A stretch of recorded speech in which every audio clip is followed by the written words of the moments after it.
We're going to take a look at the screencasting software that is approved and available to us in the Wake County school system. So let's go ahead and first look at the two that are most likely to be used. So Screencastify and Canvas Studio, which is an instance of Screencast-O-Matic. So if you're familiar with Screencast-O-Matic, it's the same thing, but the paid upgraded version, semi-upgraded version, it doesn't have all the features, but it has more than what the free version has, is what Canvas Studio is. And then off on its own planet out there is OBS, which we'll talk about.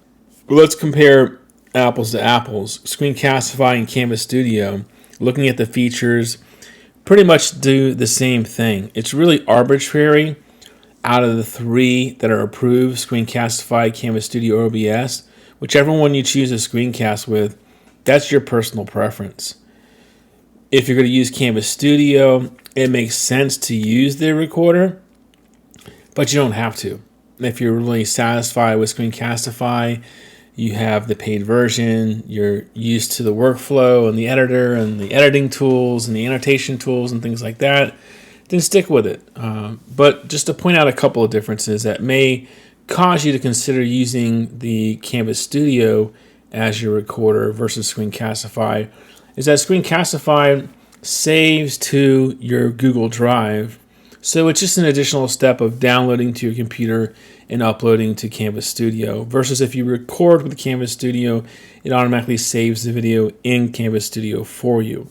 That's a personal preference.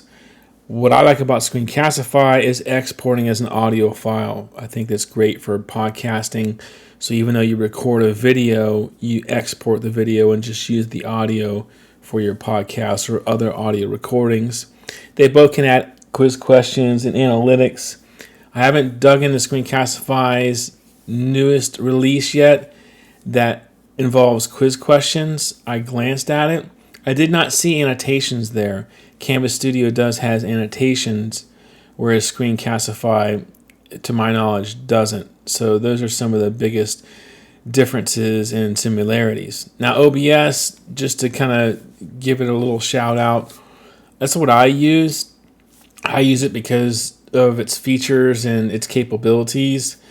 What I'll do is I'm going to put a optional video called the top 5 features of OBS for you to look at, to consider if you want to go down that road. If you're a newbie starting out with all this, just go with Canvas Studio's recorder or Screencastify.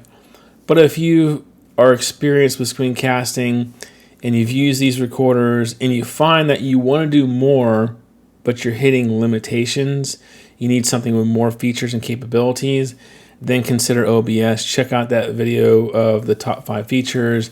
If you want to go down the OBS road, then contact me or your digital learning coordinator and we'll get you up and running with that. But the rest of this course now is going to be a choice you have to make. In the next segment, you'll see whether you're going to go down the Screencastify route and learn how to record and edit with that, or you'll choose Canvas Studio, or if you want to investigate and just preview what OBS has to offer, take a look at that.